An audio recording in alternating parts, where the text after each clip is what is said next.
Now it's time for today's perspective, and just listen to some of the startling facts. They emit more carbon per hour than the average person produces in an entire year. They're up to 14 times more polluting than per passenger than commercial flights, 50 times more polluting than trains. Well, they're the kind of statistics you've probably heard of for several years to do with private jets. So, of course, something's being done about it, and the situation is getting better.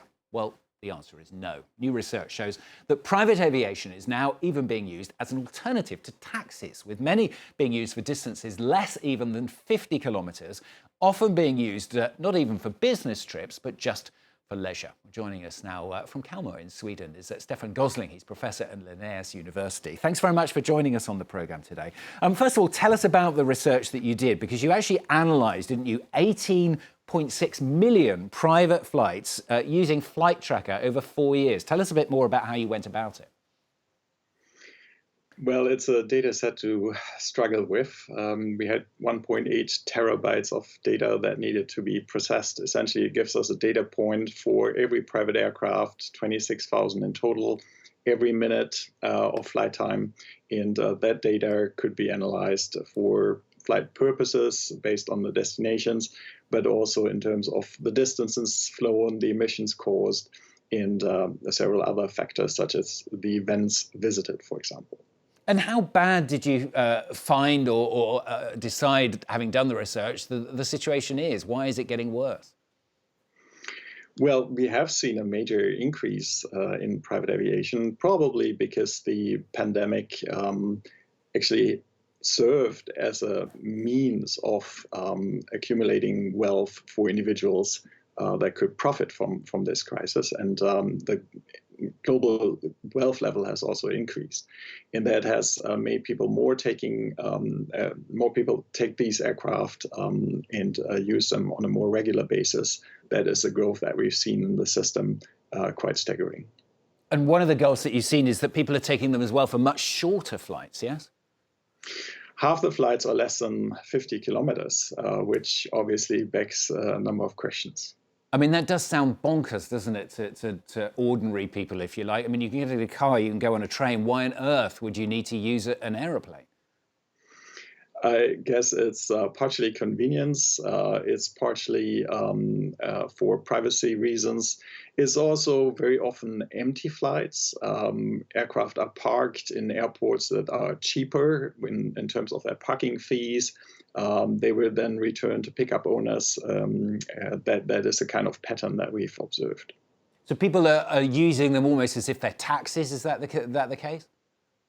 Well, it's a question whether that term is correctly used here, but it certainly seems that way. Once you have achieved a certain level of wealth, you might feel beyond using cars or other modes of transport, and then the aircraft becomes the self-evident choice. You will be picked up near to your home, you will be flown to a destination, the aircraft might return to do other flights in the meantime, then you will be picked up again. That has become a norm for many people who can afford it.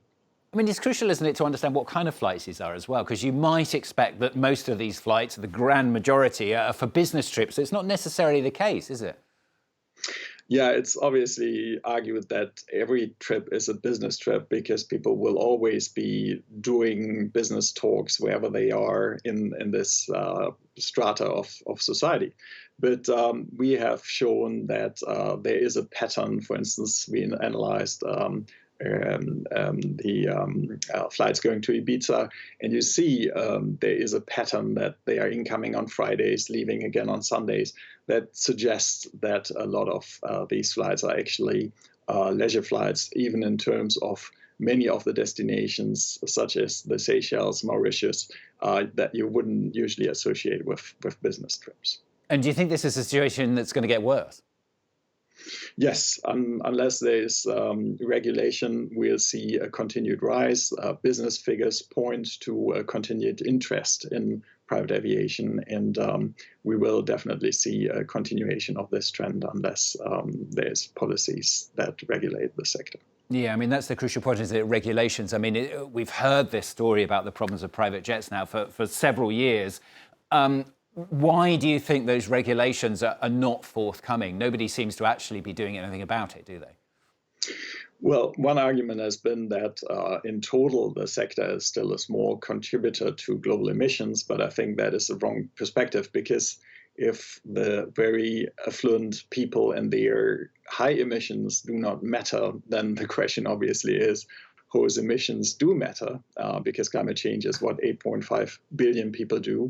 And we see that growth in global emissions is now coming from the affluent much more than from the poor and population growth. So it's definitely something that needs to be done about. But the question why politicians don't want to use this opportunity, because obviously people would understand that it's meaningful to start at the top and then move downwards from there when it comes to emission reductions.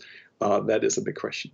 Yeah, I mean, a lot of cynics might say that perhaps the authorities are rather worried about annoying business people. It's not the kind of thing that they want to be seen to be doing.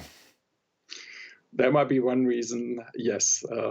I think there's a chance to implement different policies that would not really harm the sector, but at least implement or represent some form of social justice. And what about the rest of us? I mean, hearing this today and all these facts and figures, I mean, we're constantly being asked, do you really need to take that aeroplane? Shouldn't we be reducing our carbon footprint? What's the point? If these people can go about doing whatever they want to do and use a flight to go 50 kilometres, why shouldn't we be able to fly off to Ibiza to take one holiday a year, for example? Well, obviously, everybody is entitled to holidays. I would obviously, as a scientist, wish for people to act responsibly, fly less. We have to remember globally, it's only 2, maybe 4% of the world population flying internationally in a year. So most people don't fly. It's still an elite activity, even if you fly regularly with scheduled air transport. But it's something, no other human activity is causing emissions as high as air transport. So we all need to reconsider how important those flights are. And just finally, I mean, one thing that's been talked about a lot, of course, is making airplanes themselves more environmentally friendly. I mean, presumably that would be one step as well, which could alleviate this problem. Yes, unfortunately, we see a lot of barriers.